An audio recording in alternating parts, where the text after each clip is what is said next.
Okay, I believe that is 5:30 by every clock in the room. So I will go ahead and call this September 27, 2018 meeting of the Carson City Library Board of Trustees to order.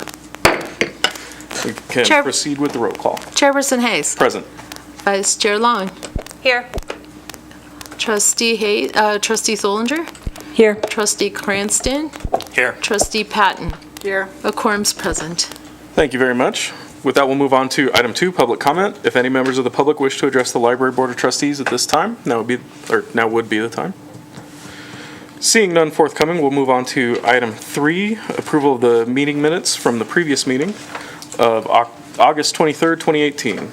Have all the trustees had a chance to review those minutes, and are there any changes?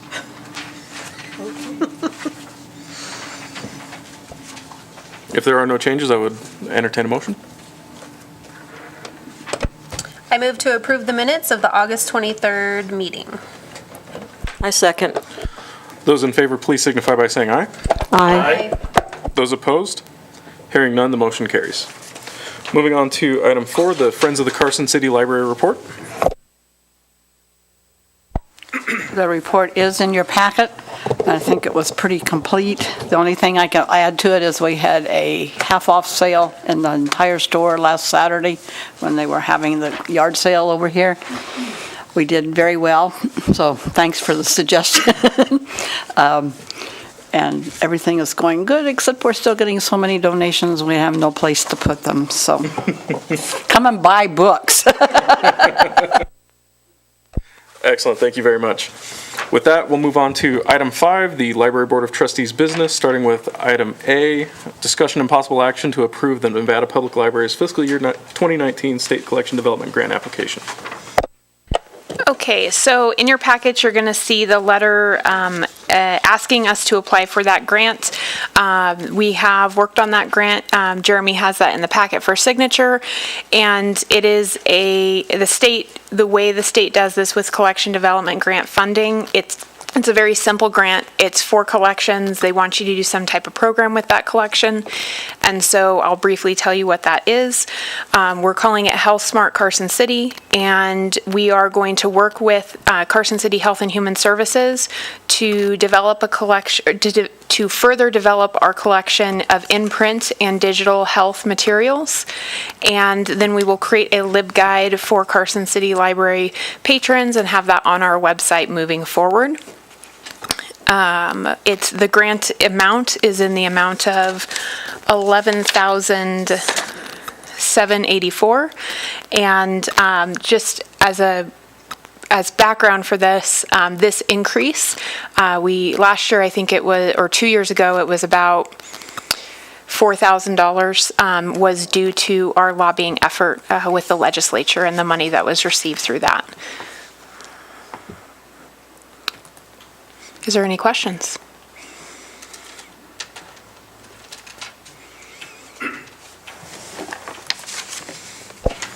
Okay, if there's no further discussion on this action item, I would entertain a motion.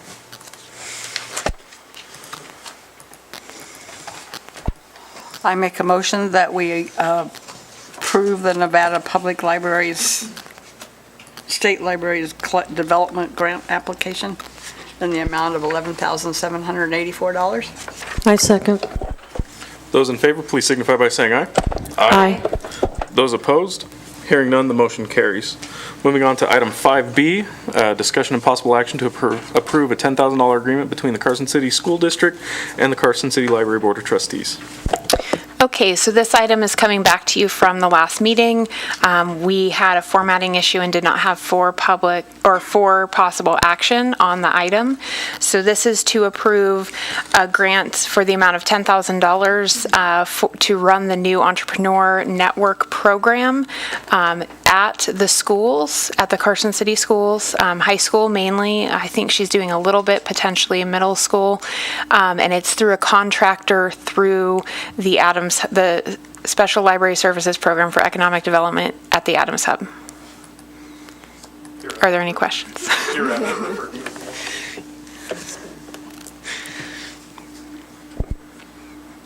Okay, so on item, or I guess it's section 2, under the term.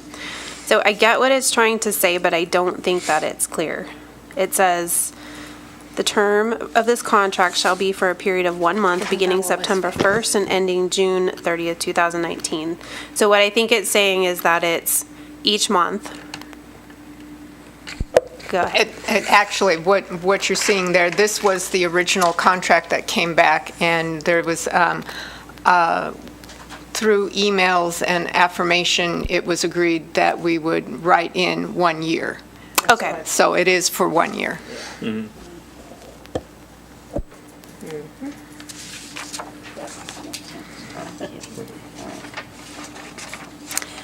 And then I think, So we just don't have the latest version of the contract, is that correct? They are having us continue to use this contract. We will be just changing that contract initialing with our submittal. so on the exhibit as well, there's like nothing, it just says services to be provided by independent contractor, and I don't know if there's more like info to that.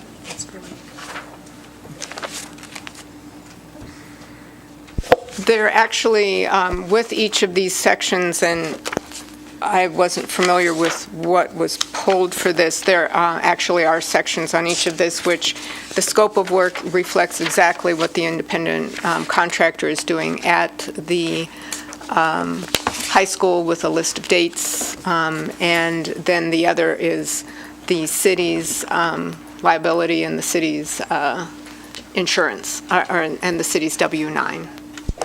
But this contract is just to accept this amount from the school district, and then you approved Molly Dahl's contract at the last meeting.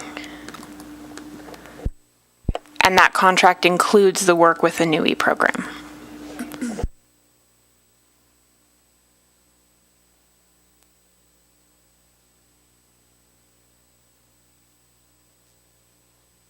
So is her contract going to be attached to this?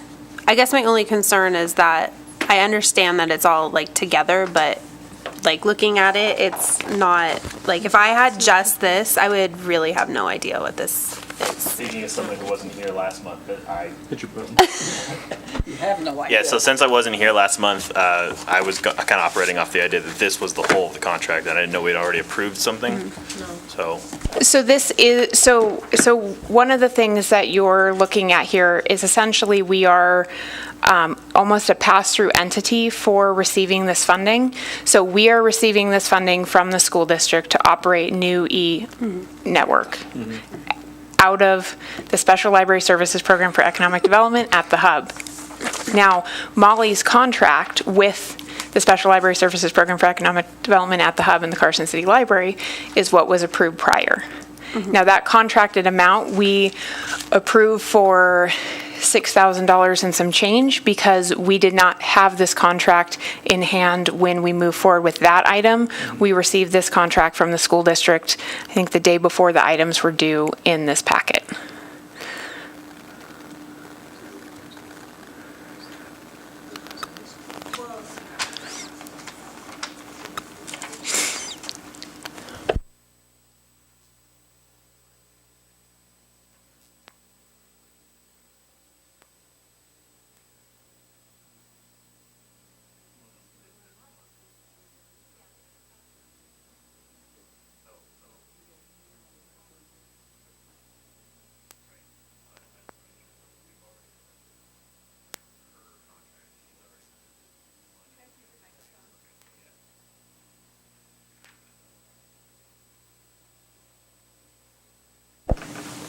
Is there any more discussion on this action item? If not, I would entertain a motion. I move to approve the contract as amended.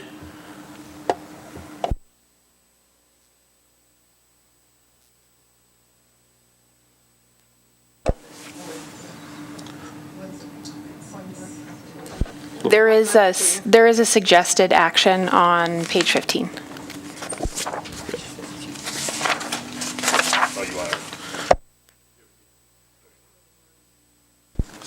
So I move to approve the $10,000 agreement between Carson City School District and the City Library of Board of Trustees as amended for the purpose of the new new entrepreneur network in the Special Library Service Program for Economic Development at Adams Hub in Carson City.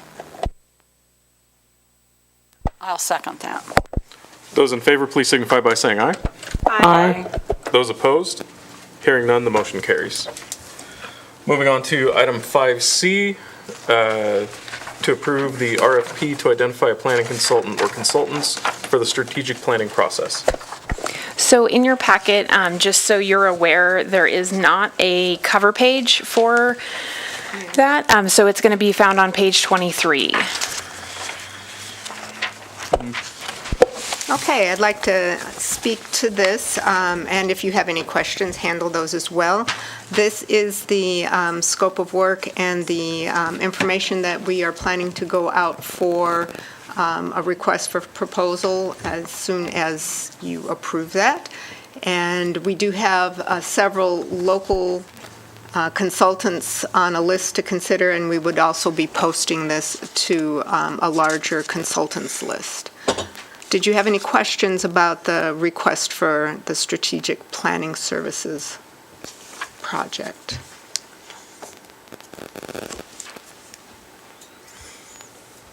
Is it too early for a cost estimate for this service? It is not too early. We are constrained by the amount that we got in the grant, and we are looking for this portion of the grant funds to be in the vicinity of $15,000. Up to $15,000. Yes. Thank you.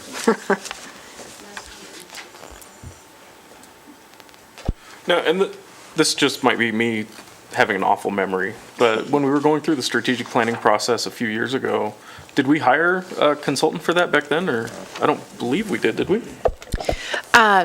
We did not. That was just a refresh of our current strategic plan. That was not a new strategic plan. So that was reviewing what we currently had in place.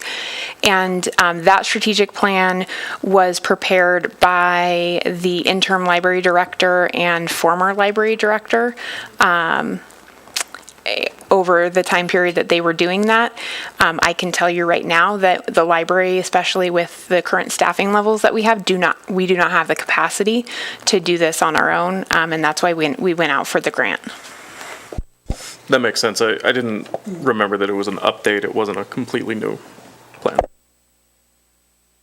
So we're just approving the actual request for proposal. Yes.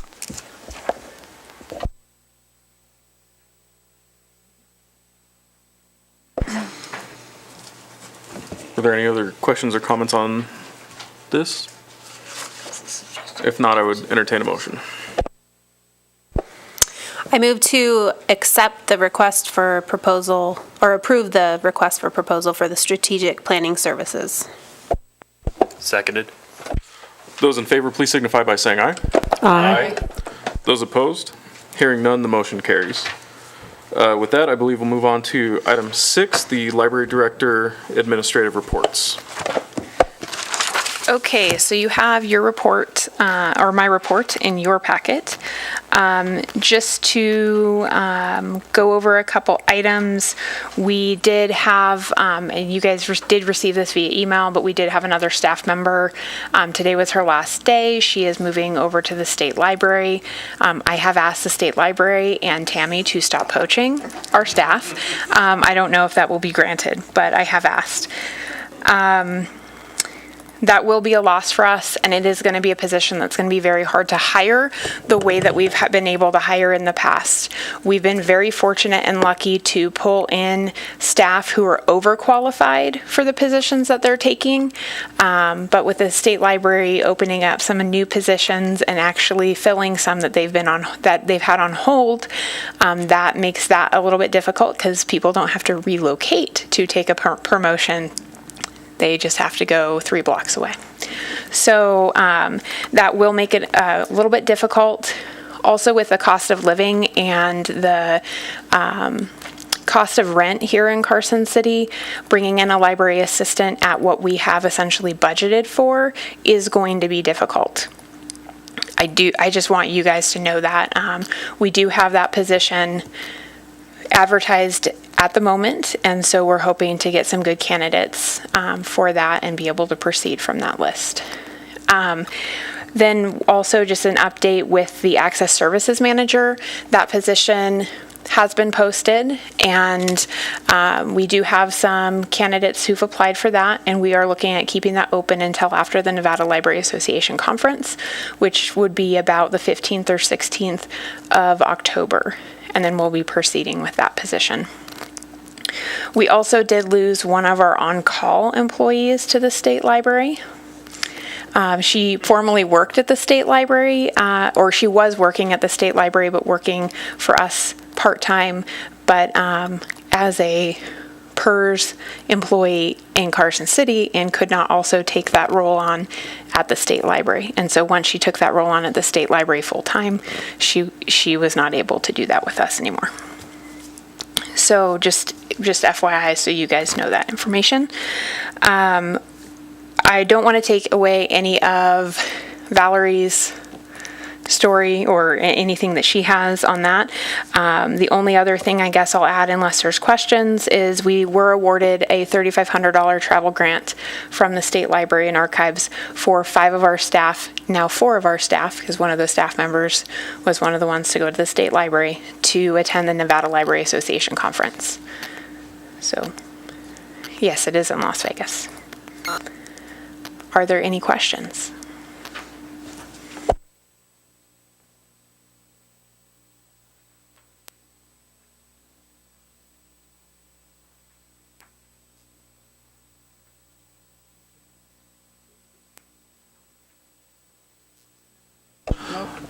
No questions. Please proceed. Okay, moving on to the budget. The first report you have in here is, and this is going to be page 27 through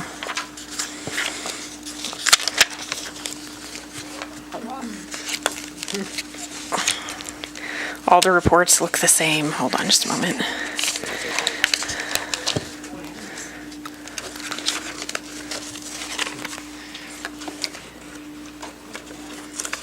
Through page 59 is going to be the year ending report, so you'll be able to see that there.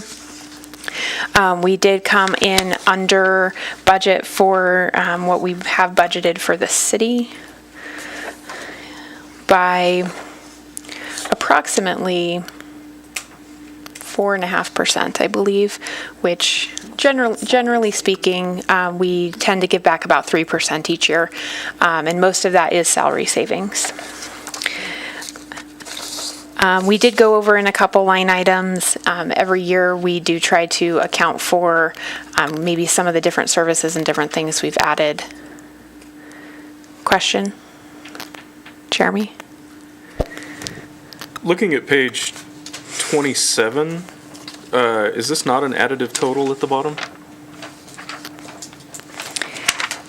It should be. I'm going to pull up the Google sheet real quick. It's not. I'm wondering if the Adams Hub did not. Yeah. I think it's everything but. It's probably. It looks like, because I did add the Adams Hub onto there, so it's probably the Adams Hub, which I can tell you that. I'll tell you what that total is in a minute, maybe, if my computer behaves. 2.07 million. And then what you'll have is the expenditures. You'll see there that may also have not calculated with the Adams Hub.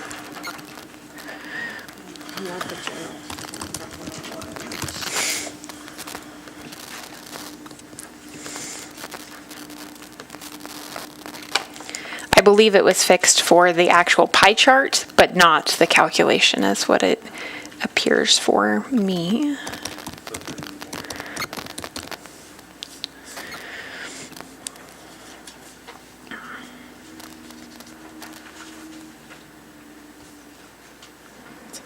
Okay, well, my computer's not really working, so we will move on. So in the city budget, like I said, there are, and this is on page 29, there are some items that we did go over budget on. You're not going to actually see that on page 29, but you will see that on the detailed budget report on page 30. Anything with a under the unencumbered balance column on your right-hand side, anything with a dash is essentially over budget. You'll see this for any type of pay that's not actually salary, because the city does not actually budget those items. And then you're going to also see that as the education incentive. So as we have new staff come on and they qualify, or as staff receive a degree and they qualify, if they're CCEA employees, then we will submit that paperwork, and then that will cause us to go over budget, and then it's automatically budgeted in by the city the next coming year. On the other items that we went over, such as in software maintenance, publicity, and special events, that one's pretty low. Memberships and publications, postage and shipping, and then our operating and janitorial, or our operating budget, and then books and periodicals, as well as our telephone. Telephone, we always seem to have that go over, but we are always able to make that up. The city actually doesn't even look at our department as a over or under. They look at Parks, Recreation, and Culture, which we are under Parks, Recreation, and Culture budget. And so, if we don't have a shortfall, that can also get absorbed then by other city departments if they do have shortfalls in their budget. So is there any other questions about the 2018 final budget and how that's showing up? Okay, going on to 2019.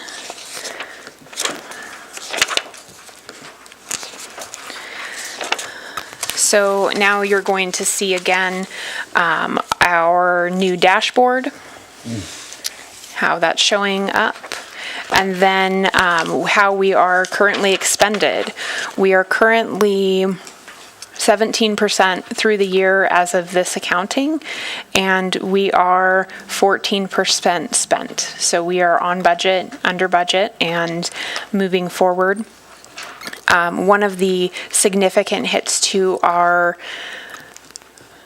salary and potential salary savings with staffing being vacant is we actually had some significant payoffs for some of that staffing to be vacant. And so we will, by the time we hire, we will have made up that, and we do not project to go over budget in staffing this year as well. Now, again, that may change if we are not able to hire a qualified library assistant. We may be coming to the board and talking to the board, and then if the board agrees to essentially hiring above the bottom 1/3, which is how the city permissions it, we would then have to go to the internal finance committee, which is the city manager and human resources, the DA's office, and request for a funding augmentation, and then we would be able to hire above that bottom 1/3 to bring in somebody for that position. So with that, we'll go on to the library gift fund, which is page 65. We are 1% spent here. The library gift fund is always a challenge at the beginning of a new year because they do not, the funds roll over, but the funds do not roll over in a manner in which is accurate to what is actually in the account. That only happens after budget augmentation in January. And so that's why you're going to kind of see some slightly awkward things going on here with how things are budgeted and what that looks like here, because we aren't going to see on the reports the accurate numbers until January. Hopefully, with the city moving to Tyler Technologies for their new ERP and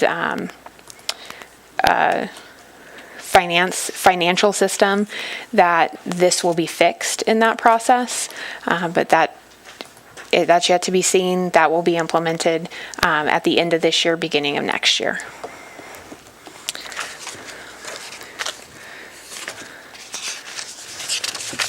Oh, maybe I skipped it. Oh, I did. Okay, so on page 64, you're going to see grants. And as you see the state collection development grant, that is in there. That's again, these numbers are what we've worked with the city to be able to estimate going into the new year. Again, these numbers will not be accurate again until they do their budget augmentation in January. But like you just approved the collection development grant, we will be spending out of that category the amount of funding that you have approved and that we received the grant for, and then this will reflect that in January. Are there any other questions about the budget?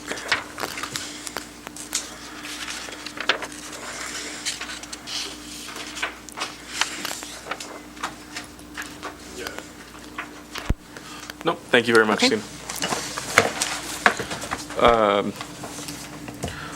With that, we'll be able to move on to item 7, the other administrative reports. We are going to be taking one of these reports out of order. I believe Ermal, which report are you on? I'm sorry? Access services. Right, access services. It's been a long week. There it is. So we'll be taking item 7B ahead of item 7A.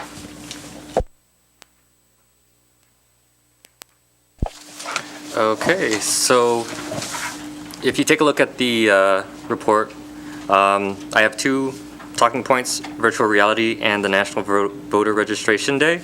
So we've been going around town with our virtual reality, and we've also had set up at the @2 Learning Center upstairs. We've had really good feedback from people participating just around town. So we recently went to WNC with that. We're partnering with the Carson High School. So we're looking at getting that technology into the classrooms.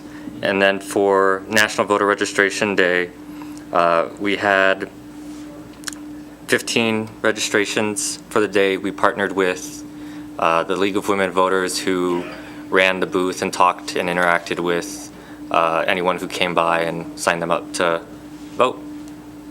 And that is all I have. Are there any questions? Thank you very much, Ermal. And the more people that we can get registered to vote, the better. With that, as I said, we'll be jumping back to item 7A, the grants admin report. Yes, thank you. I don't think we've been doing this. Diane Baker for the record. And so in the report, what you see is a representation of the finishing touches that we've been able to do at the library. You see the end caps have made the inside and the shelving that we did get from WNC look its best. We were able to also extend the end caps onto the DVD shelving and into the nonfiction area. And Facilities did a fabulous job for us, and because we have a different roof line in the nonfiction area, they were able to cut down the end caps, so we still were able to carry that look into that section. So we were very appreciative of their help on that. And they also, in the fiction area, they've started doing the earthquake bracing, and that is at the top, and so they secure the shelves and then secure it to the wall. And so that's the one kind of awkward picture there, but how they're bracing across to keep our shelves secure, and these shelves are also secured to the floor, but both are required for earthquake bracing. Then, the medal, national medal, we are thrilled to be able to say Congressman Mark Amodei is nominating us for the 2019 medal. That is, whole packet and everything is due to the Institute of Museum and Library Services in Washington, D.C. on Monday, and there will be out next week also some press releases and information regarding that being out there. So we were just really pleased that the congressman and his office are supporting us in that as well. Any questions? Thank you very much, Dan. With that, we'll move on to item 7C, the collection development update. I will go ahead and let you know Amy is on vacation / sick right now, so she did not decide to come in today.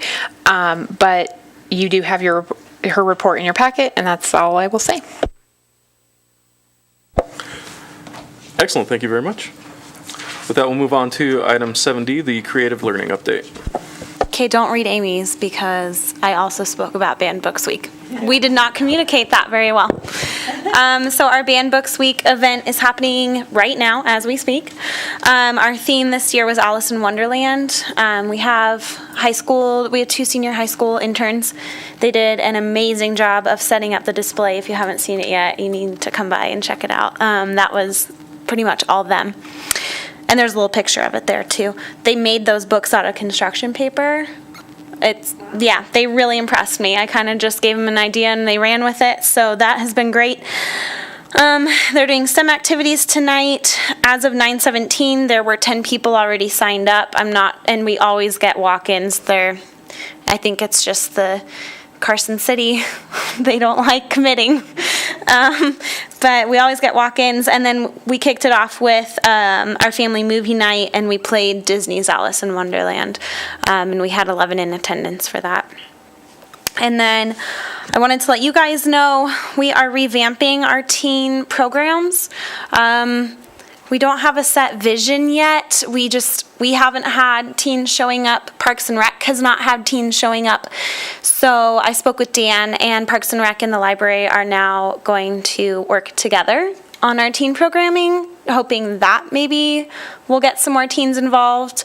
If, we open up the Digi and the Mac Center and the parks, maybe we can get some more kids involved. So we're in the process of making a vision for that and where we want it to go right now. And I am hoping to see the number of teens that we have currently involved increase and grow by 200% by the end of the school year. So I will keep you guys updated on how that goes. Oh, and we have a senior library assistant now, so she'll kind of be transitioning in and taking over that teen for me. So, yes. Excellent, thank you very much, Virginia. With that, we'll move on to item 7E, the SULSPID at Adams Hub update. For the record, Valerie Quape, Business Development Manager at the Special Library Services Program of Economic Development at the Adams Hub for Innovation. From here on out, referred to as Adams Hub. Make it easy. So the two items that I have today is, first of all, we are having a fundraiser on the Nevada for Nevada Day, on the Nevada Day Parade. So because of our fantastic location in the Adams Hub and the amazing views and that our windows afford, we are having a couple of different VIP experiences there at the Adams Hub. So the main one, the Visionary, as you can see, will be hosted in the Adams Hub building proper. It will be both levels, catered and with beverages provided. We are also looking for sponsorship opportunities for the VIP experience. The other option is the Collaborator. So that will be held in the studio space at Adams Hub. So unfortunately, you will not be able to see the actual parade from the studio, but it provides a nice place to come in, sit down, have a snack, get your beverage. There's bathrooms, warm up, or cool down, depending on the weather, because Nevada. And so this is another option. There will be 3 drinks included in the wristband for the Collaborator, and then each additional drink thereafter will be $5, beer and wine only. We do have the permits going, and Friends of the Library has been so kind as to help us by hosting the event and working on kind of funding the initial startup costs. So thank you to the Friends of the Library. It is greatly appreciated. The purpose of this fundraiser is to increase funds available for our business incubator program. Right now, as I'm building the program, I'm trying to tailor it to the amount of money that is involved. And so if we have more funding for the program, we're able to do a lot more. Right now, what we want to do with the fundraisers proceeds would be to offset costs associated with housing business incubators or incubation members at the Adams Hub. So for example, we may have a stepped fee scale so that these brand new businesses have an opportunity to have space in this collaborative environment without paying the full rate to begin with. Another thing that we want to include is increased time with Matt Westfield, our entrepreneur in residence, because his coaching and mentorship has been mentioned as being hugely helpful for a lot of our current and past members, as well as offsetting the costs associated with any other programming that we bring in. There's a lot of fantastic programming that we may be able to bring in for free, but some we may have to pay for. So we want to be able that we should be sure that we have funding available for that.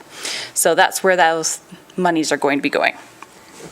The second item that I wanted to report on here was, again, our progress towards our interim strategic plan objectives and KPIs.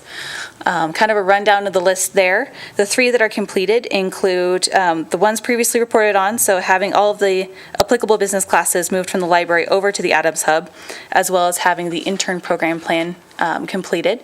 I have been able to implement some of those planning pieces as well. So I had a seminar for our one intern regarding project planning and project development, and she's been able to help us out with our Nevada Day fundraiser event planning. And then the new one that has been completed is that new E has actually started. Molly has been able to begin implementing her classes with the high school. She goes there once a week. The 2 that are at risk include the number of interns. We, so far, to kind of reduce costs and kind of monitor that, we only have the 1 intern. However, I am exploring other options for free to reduce costs to get more front desk coverage and a little bit of extra help.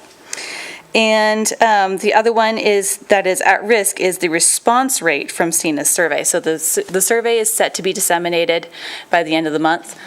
The KPI, the actual indicator, was the response rate itself. So we won't have the response rate for probably another month or so. So it's delayed, but not gone. The one that is needing reevaluation is the proposed Adams Hub Advisory Board. What that's shaping out to be is really just another formal committee that would essentially kind of mirror what the Board of Trustees already did when we actually look at open meeting law and everything. So that's probably not something that we're going to pursue. And then the 2 that are not started are related to long-term strategic planning, which is going to be done in conjunction with the library strategic plan. Other things that are not on here, we are picking up. I was able to get, I think, 3 new agreements out in the last week and a half for new members. One for a potential executive startup member, and then another or 2 more for dedicated desks. I'm seeing a lot more interest in dedicated desk memberships, and also some more interest in co-working. So that's really great news for us, and we hope that that will kind of help keep us moving forward. What's the difference between the dedicated desks and the other one you mentioned? And the co-working. Yes. Okay, so co-working is flexible open seating in the common areas. We have a business hour, Monday through Friday, co-working membership available for $200 a month. That is actually lower than many co-working memberships we've been able to find, so we consider that really reasonable and a good value. We also have a 24/7 co-working membership for $250. The dedicated desk includes a desk in a private office, but it is not the entire private office, and oftentimes those people will be sharing that office with other businesses or other contractors or what have you. So they have a place where they can leave their things. If they have a monitor, they can leave it there, unlike in the open co-working space, you have to pick up your items when you're done working. The dedicated desk membership is $250 a month, so same as the 24/7 co-working. It is also 24/7 access and includes access to Matt, our entrepreneur in residence. So it's really a fantastic deal. I can see why we're seeing a lot more interest in that. And then you mentioned you guys are looking for sponsors for the fundraiser. What, did you say that? I did say that. So what kind of sponsors are you looking for? What we're looking for, there's going to be 3 levels of sponsorship available. We have a headline or platinum level sponsor. That sponsorship package runs about $3,000, and that includes logos for the company on the wristbands, 10 VIP tickets. So that's actually a really good value right there, as well as having their logo on goodie bags that we are currently in the process of developing and ordering. However, we need our sponsors so we know whose logos to put on. We also will have a gold level sponsorship level for $2,000, and that will include a logo on the bags and the ability to put items in the goodie bags, and then a silver level sponsorship for, I think we're going with $750, and that will include items in the goodie bag and a smaller logo on the goodie bag itself. So because we intend to probably have a lot more wristbands that are out and about, that's one of the reasons why the platinum level sponsorship is so much more expensive.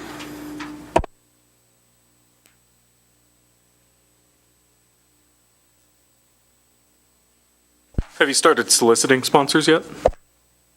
I'm working on the flyer today. But yes, we have talked to businesses that are incubating in this, or that are licensed in the Adams Hub space, as well as a couple other local businesses who have shown some interest.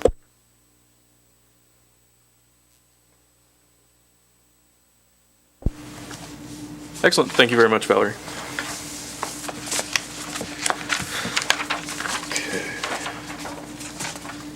And with that, we will move on to item 8, board member announcements and requests for information. Did any members of the Board of Trustees have anything for that? I have a request for information from you guys, and Iris said I can speak on this item, so I'm going to.